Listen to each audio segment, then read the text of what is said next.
to be able to, if the game is difficult and they need to go for recovery mode, they have the heroes to keep those waves pushed out and play across the map without needing to always react instantly to Vikings aggression. So yeah, I think Liquid have the mechanisms to keep themselves in the game long enough to get into it. And I think it's going to be a pretty close game. Well, let's see if Viking can pull off a game 1 upset as we start the day and send it over to the casters. Thank you very much, Tsunami. Yes, Viking GG up against Team Liquid. I'm Pixel here with Fog. We've just seen the drafts, as sort of pointed out, even though they have that strong team fight on paper, we could see Viking GG mess that up each time. Yep, and okay, so yep, core Mirana for Toby. So their cores are Mirana, Tiny, and Jug. So like we were saying, fast pace. This is really just all about brute force aggression. And with Aramis playing his Spirit Breaker, he's one of, I think he's actually like one of the best Spirit Breakers I've seen in the last 12 months or so. Most people kind of just feed on this hero. He's had some pretty good showings on it. So I'm interested to see what they happen.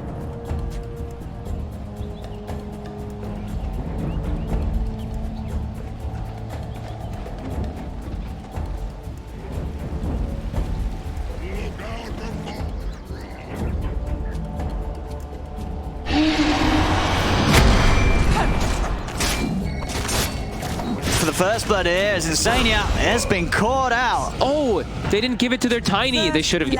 He threw the tree for it. Oh no. Toby there with a kill steal. Good start. I mean, exactly what they need to be doing. Playing very, very aggressive, hyper-aggressive. First good move by them. 2 sentries bought right at the start here by Liquid. Not something you see too often, but you can see that they want to ensure that the lanes can at least go decent for them. So blocking the pole camp bottom, they're going to be running a relatively aggro lane, and then checking out for that mid ward. Yeah, we'll see what sort of lane matchups they're going to get. At the moment, McKay is going to be starting top in that safe lane. And up there, we're going to have Toby farming against him as the Mirana. Down bottom, Boxy alongside Tiger, that Mars Phoenix, going to do their best to try and pressure the farm of the Jug early on. I mean, down here, the Jug, he shouldn't die against these heroes, right? He's always going to have the Blade Fury to live. And if anything, you know, dive in the wrong place or Boxy getting a little too close after, especially like the level 3s hit 2 points in Blade Fury, they've got a little bit of kill potential, Viking GG. Absolutely, that's what we were saying. Like, they drafted for their lanes, right? This top lane can put pressure on too. Bane, he's the king of lanes, as we always say, king of those dual lanes. But they have a Morphling in the lane too, who's it can be a bit weak at the first few levels, especially versus these 2 aggressive heroes. So yeah, I'm liking the way they set up their lanes, and they got them set up for the time being. I don't think Liquid's really going to change or adapt anything, because I think they're okay with these lanes too. It's not amazing for them, but it's not bad. They're still going to get farm. Tiger's going to start pulling the wave bottom so that it's not Mars playing in the face of a Jug IO. Yeah, I'll be interested to see what sort of item build Toby goes for on the offlane Mirana. Like, as a core, you going for the right click? I mean, or do you start to build up those auras? Because the thing is, you do have an IO, right? So eventually, Soleri can be the one that gets the mech. Whoa, mid. Oh my God, is he just dead? Oh, that remnant nearly brought him down, but not quite getting the connection quite for still though. Heavy pressure on Boom, and he's only down to his last pull tango, still on cooldown for 25 seconds, so not dying, but still very low now, and having to keep a good distance away from quite for bottom lane. Shad and Soleri bringing Boxy rather low, but Boxy's fine, he's kitted out for this, still has 4 tangos to roll in the lane. Oh no, Boom in mid though. He got double creep waved, and look at the denies. Koifa is just destroying the lane off of the first two levels already. That is a big problem already. And bottom too, I think they got the spear. They're going for the kill onto Shad. Oh, and he hasn't got Blade Fury. He's already used it in that earlier bit of a fight that went on. Look at the positioning of the lane that Liquid's kind of forced here because of this. And now they're denying experience away from the tower too. Big moves here from Liquid in that mid and bottom lane. I can't believe what happened in mid. I'd have to see the level 1 again and what happened with the block, because it looked like Koifa must have just gotten a better block and just able to nuke and double up the creep wave on the Tiny, and Boom just had to have gotten there late. Just makes it difficult. Aramis gets the bash. Trying for another. Give it to him. Oh, Toby trying for the courier. Ooh, nice save. Yeah, we'll be able to make sure that McKay's courier is able to walk away. How we doing on the regen? Boom, digging the bottle out, so back up to full HP with the free charges, and has also got himself a salve. ready for any further harassment. But yeah, quite fair. He hasn't missed the last hit. Yeah, and he's also seeing full HP, and he's yet to use any of his bottle charges, so in a very good place in that mid matchup. Top lane, so he managed to get the chase down onto Insania. He'll turn with the Nightmare onto Toby, as that will be enough for him to get back underneath the tower. Also has the salve, and playing with the double fairy fires too, so yeah, ready to try and bait Viking GG in for diving him. Oh man, they set themselves up to have some decent lanes, but it does not look like that is happening at all at the moment. Yeah, Shad's struggling. That is a concern. As we said, they have to be playing pretty much ahead in this game versus this Liquid draft. Not gonna find Insania either up here. Yeah, committing with the triple leaps. Not enough to stay on top of the Bane. Insania just outplaying there, keeping himself alive easily with the Fairy Fires. And Mickey's farm continues to look very nice here. 17-9 against Toby's 11-1 in this top lane. They have not been able to apply pressure, and now this is where Morphling kind of just starts to take over the lane. He's going to hit level 4, and that's where it becomes very difficult. They have to start making some adaptation, so it's going to be around this 4-minute rune timing. Let's see where the spawn's going to be. It is going to be bottom, so Aramis won't be able to stop Quakefur from getting the refill, and it's that beautiful double damage rune for Quakefur, especially when he's a few waves away from hitting the 6. He's able to get that Astral Step online with DD still in the bottle. That is insane kill potential on the Void Spirit. Yeah, I mean, he can go to any lane. Yeah. As soon as he has level 6, I think he can TP top or TP bottom, and anybody's a kill. Even the Jug, if he plays too far up, can get chased down pretty quickly from those double Astrals. Yeah, big starts here for Liquid in this laning phase. I thought that Viking would have a different type of preparation, some type of movements to at least secure their lanes a bit better, but that one death bottom really hurts, and then that mid-wave, that double mid-wave changes everything. Already off to a tough start here. Checking these bounty runes. Looks like this will be the rotation, maybe Boom. Tries to join up with his team here. Tiny Spirit Breaker can set up a lot of kills early on, these two together. If they're able to find the opportunities, though, which is seeming to be difficult. See on bottom. So they're taking quite the harassment here. Whoa, oh, Bombsy there. Beautiful. Catches him mid-tether as he comes flying across with the arrow. Uh-oh, mid now too. Boom. He's just dead. Double Astrals with DD. Yeah, that's going to do it. That sort of DD early on, incredibly potent. Top lane, they're charging onto Mickey. He's under the tower, but he's fine. Yeah, these two heroes are just never going to be able to kill the Morphling unless Mickey makes a massive error. Oh boy, oh, and this might be a rough game for Viking.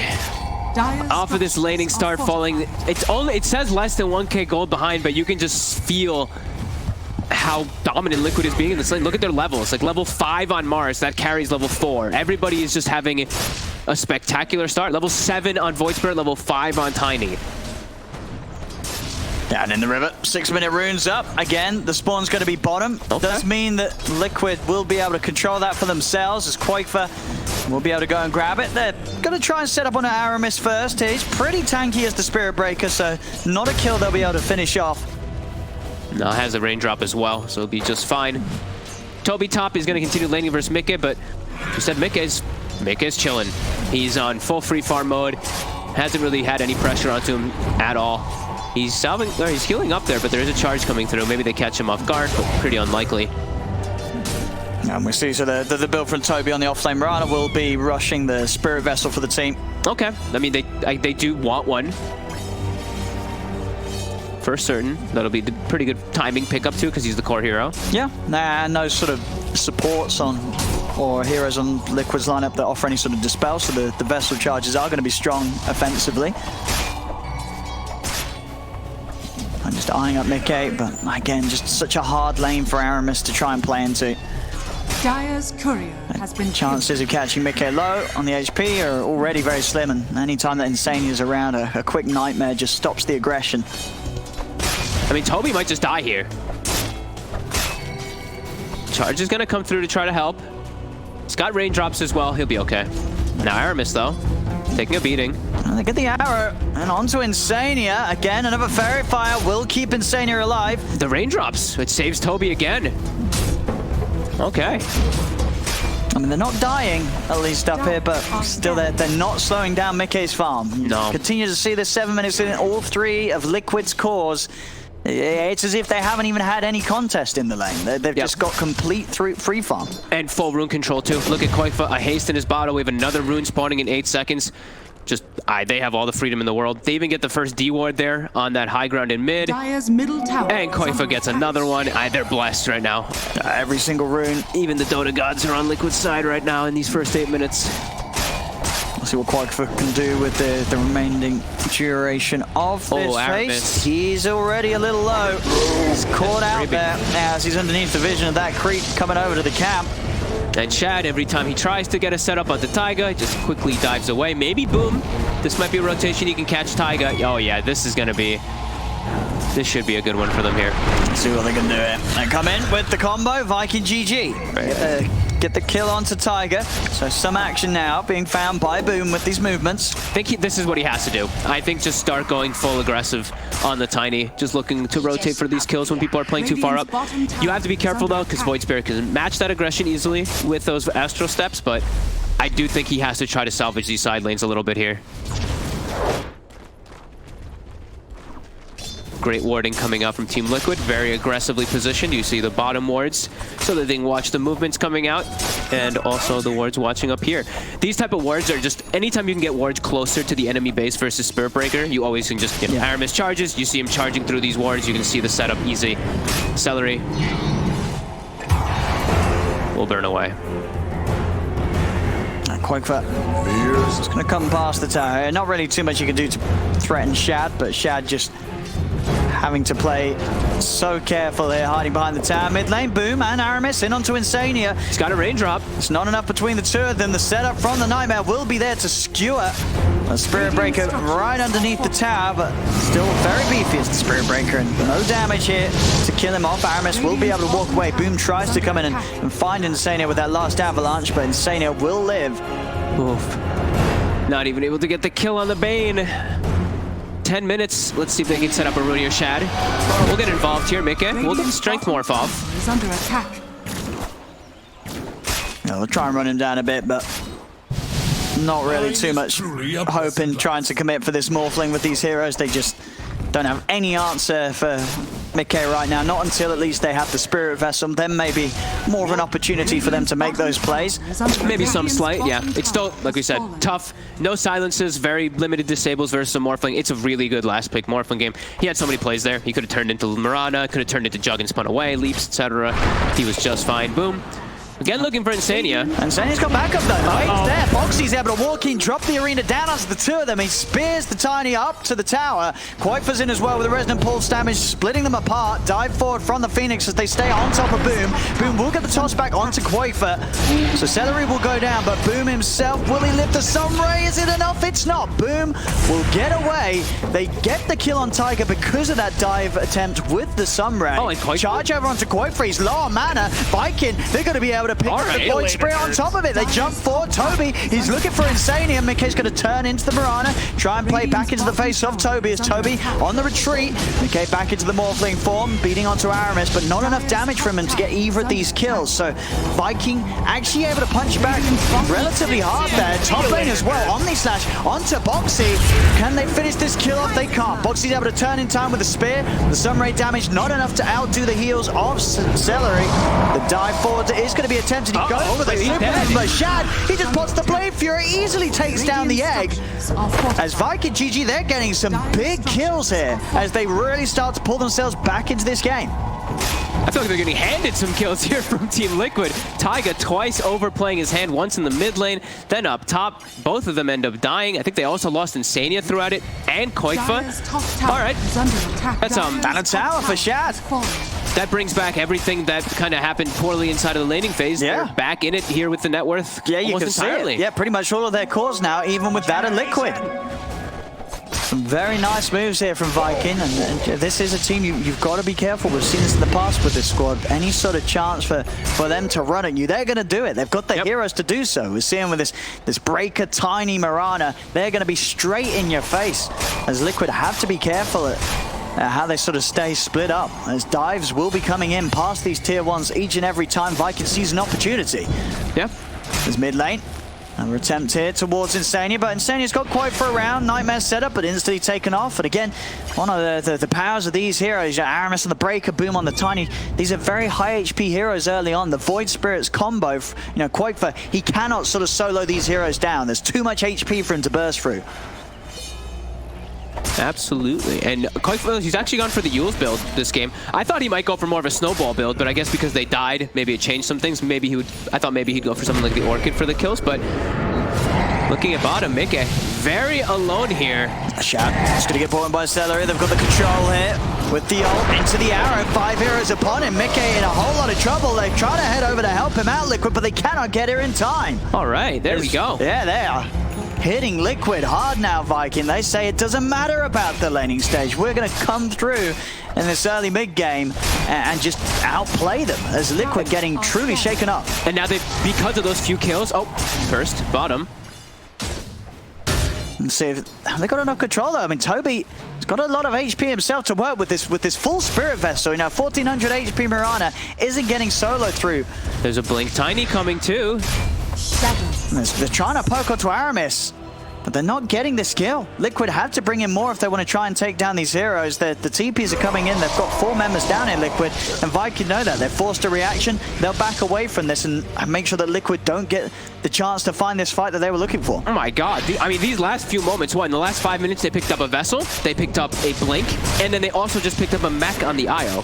So this has kind of completely changed things for the next upcoming fights, how Liquid is probably going to look at it. I don't think they're going to expect these guys to have this much gold, this much efficient use of their gold as well, right? Look at the net worth of this IO. I think it's what, 2,200 or something, 2,300? It's all exactly mech.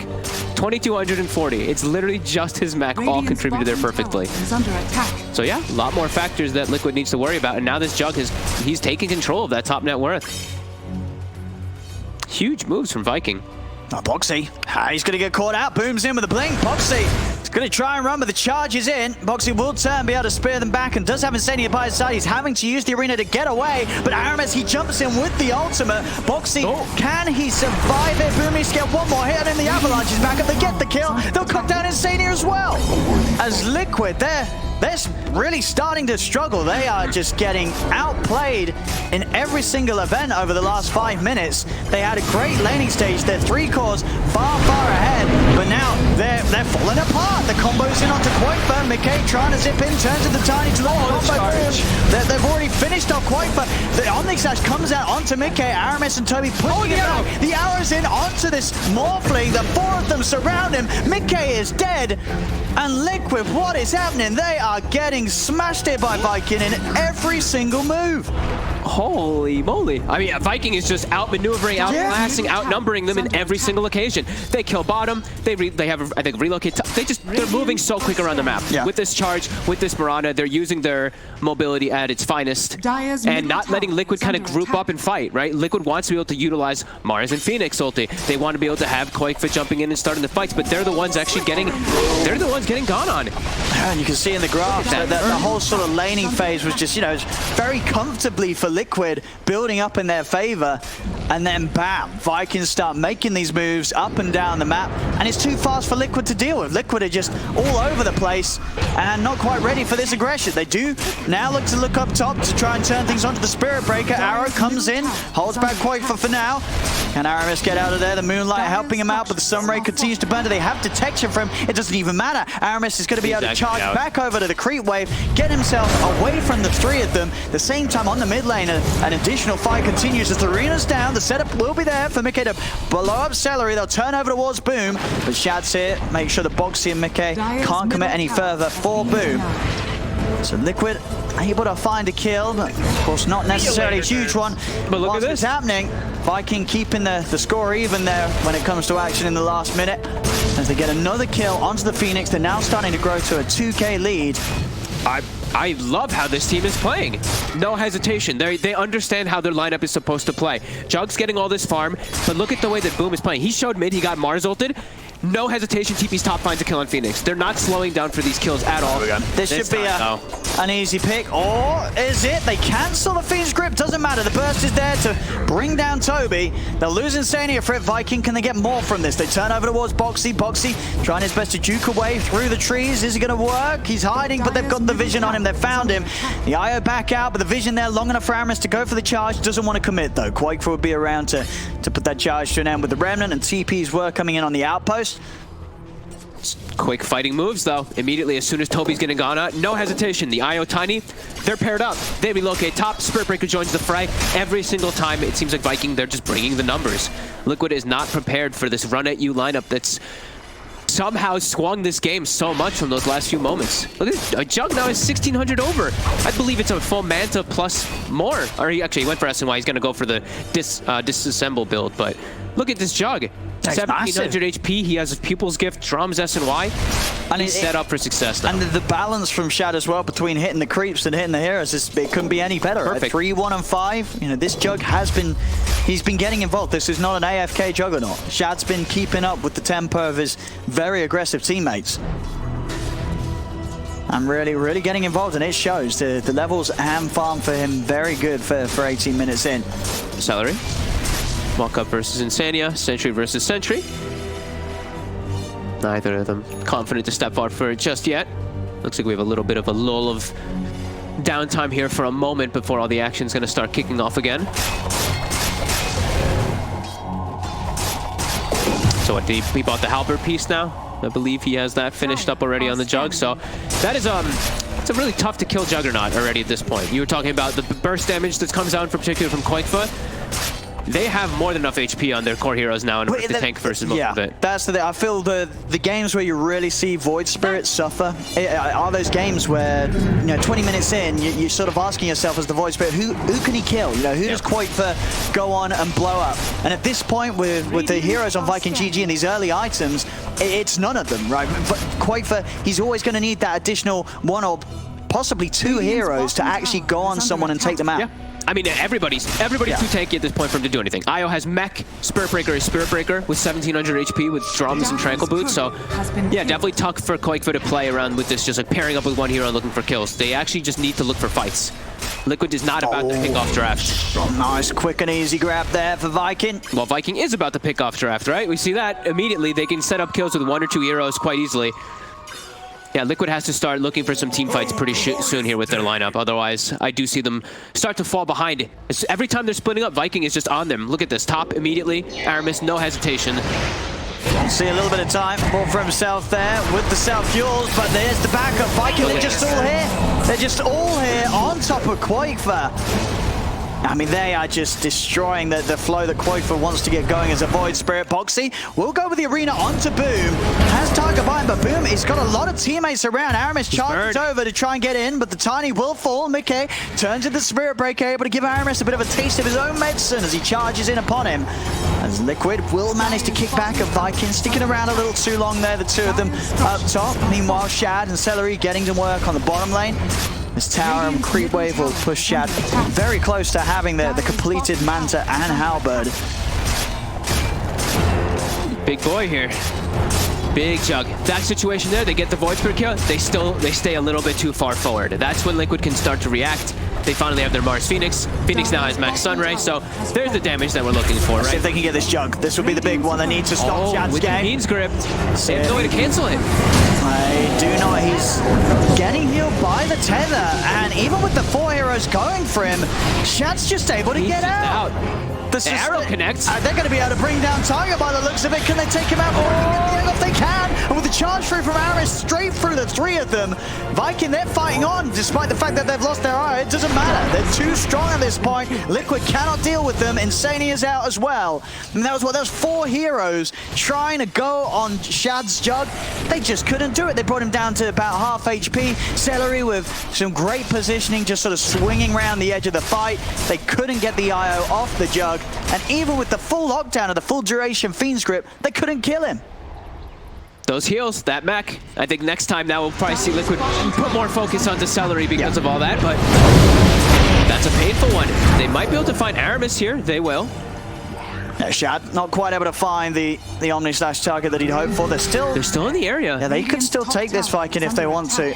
And they're gonna back off. Shad very close to the Manta, so makes sense for them to focus on getting his next item complete. Yeah, love this build up too. Manta into Scotty. He's playing versus Morphling. He's playing versus Phoenix Mars. I mean, it's just such a good Scotty game pickup if he's able to get that one next.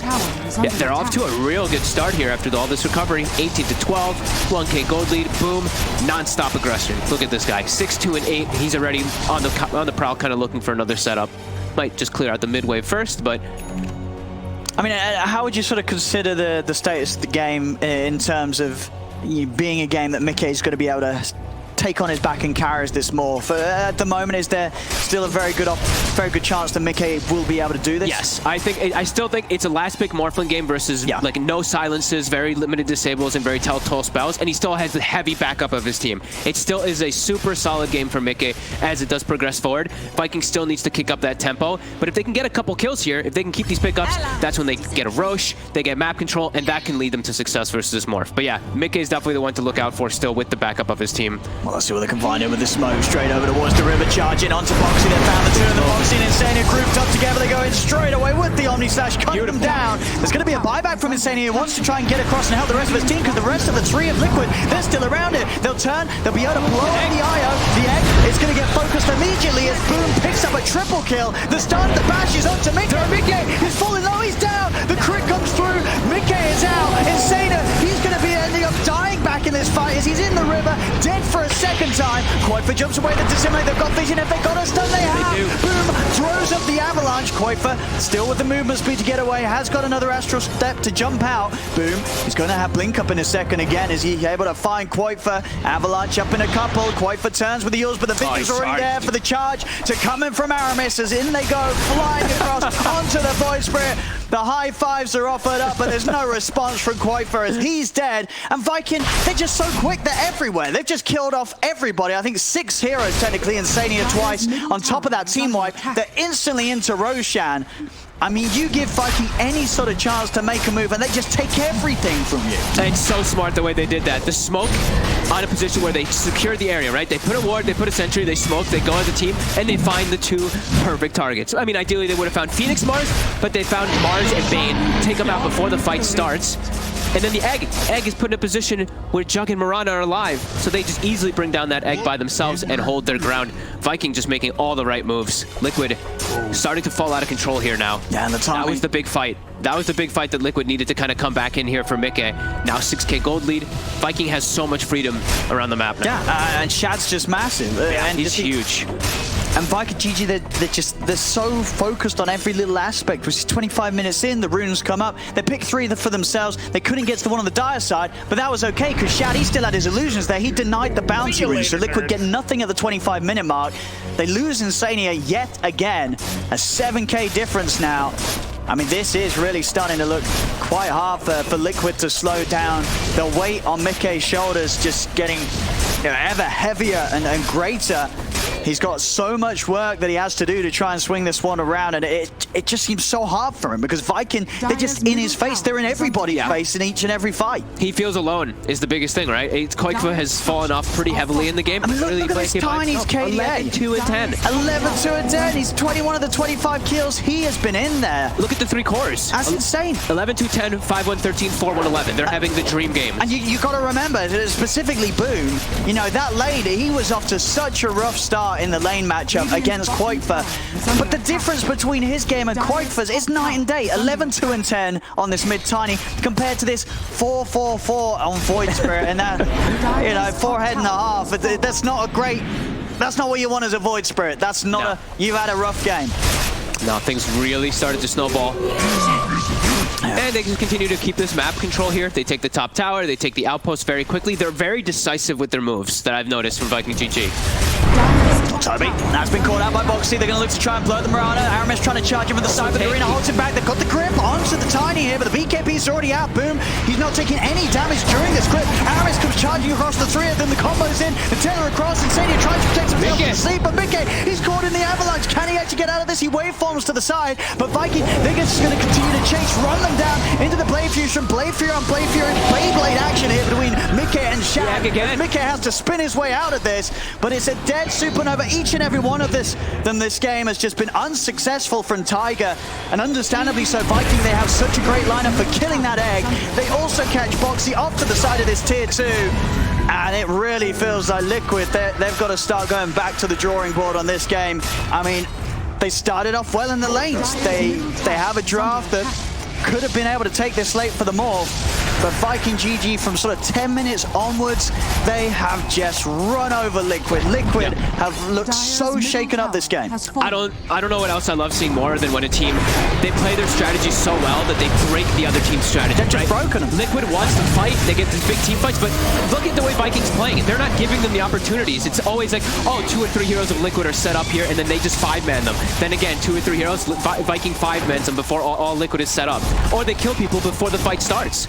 In a situation like Bottom River where they got the Mars. Arrow? Quackfa just stands in it. Oh my god. He doesn't even dodge it. He's got every ability up behind a Yule Scepter. He has all the buttons, but he doesn't press any of them. I think that might be it. I think Viking just broke Liquid completely in this one. I think that broke Quackfa's keyboard. For sure. Dire's middle barracks has fallen. Not a single button press there as Quackfa's out. Is under attack. A Quackfa is just getting hit point blank by an arrow. That's when you know that this game has been a little too much for Liquid. Just, yeah, I mean, snowballing out of control in its definition. Aramis just, honestly, I loved watching this guy Spirit Breaker, especially when he has a hero like Tiny with him. They have so much global potential, it feels. Just this movement, the mobility, charge into a Blink Tiny with a relocate on top, and then Shad's just there, just every time. They always have the numbers. Liquid, they need the final hurrah. Yeah, if they don't come out on top of this fight, it may just all be over for Liquid here in this game 1. Boxy's going to lay down the arena, but Aramis and Shad, they're going to be happy to trip in with a Mickey with the turn into the Mirana bomb. Will use the arrow onto Shad. They'll be able to take him down the walls, but he's still got that Aegis. Aramis will fall. Boom in with the 3-man avalanche. The toss on a Boxy, bringing him along. Shad comes in with the Omni Slash, cuts down the 2 of them. Boxy and Quackfa out of the game alongside Tiger. There's a buyback on Boxy, but Quackfa and Tiger with no means to return to the fray. The Yule set up onto Mickey. The arrow, the stun control, it's there. Vessel down on the Mickey. He's going to try and morph his way back to the base. Boom, actually running into the fountain. The ball's nearly slapping Mickey out of the action, but he's into the fountain. He will live. Viking, though, more than enough space to take a second set of racks here. 30 minutes in. I mean, there's just no way. Now the Morphling is super countered with the Spirit Vessel, with the Scotty. He can't even shift very easy at all. Like, all these fights are just impossible. It really does start to feel like it. Mickey, he doesn't have backup of his team, and they're just, I mean, it really was snowballing out of control, it was the perfect snowball. This lineup of Viking GG, I don't know who's necessarily the loudest out of the squad, who's making the majority of the shot calls, but whoever it is, these are some top tier movements. Calls. Yeah, every single move across the map and reaction to what Liquid's tried to do during this game, it's just always been won by Viking. They're always a step ahead in this match, and Liquid just seemed totally lost. A step ahead and relentless is what I want to say. It's like, I didn't feel like them go back and farm, right? It never was a situation where it was like, okay, guys, let's chill. No, it was, we have Blink Tiny, we have Spirit Vessel Mirana, we have everything we need to just take over the game and fight every single time. Don't let Liquid actually get a 5-man unit. They never have. And boom, he's just in with a BKB onto Mickey. Forcing him away. Tiger will be able to dive out of range of the arrow in time, but the charge down to Quackfa. Set up into the ultimate. They bounce Quackfa back into the arms of Boom as he tosses him up. Quackfa being well and truly shaken up here in this game 1. Here's Void Spirit being thrown literally all over the place by Boom and his Tiny. Jump forward again, a combo onto Insania. Tiger, he's going to drop the egg. Toby's just going to come in for the BKB in the lead. He wants to take the Supernova down, and he won't be able to. The egg successful. They didn't quite get the last hit in time. The Sunray burning, Sillery down low. His Spirit Vessel is also slowly killing him off. They will find the Iron Boxy able to turn, get the Spirit onto Shad, pushing him away as well. On Mickey. With the shield crash, but deeper. Mickey is dead. He's gone for 75. They're going to tap out. They know that they cannot turn this one around at all. GG is called as Viking GG with this game 1 performance. I mean, they just look like on a totally different level to Liquid. It almost looked like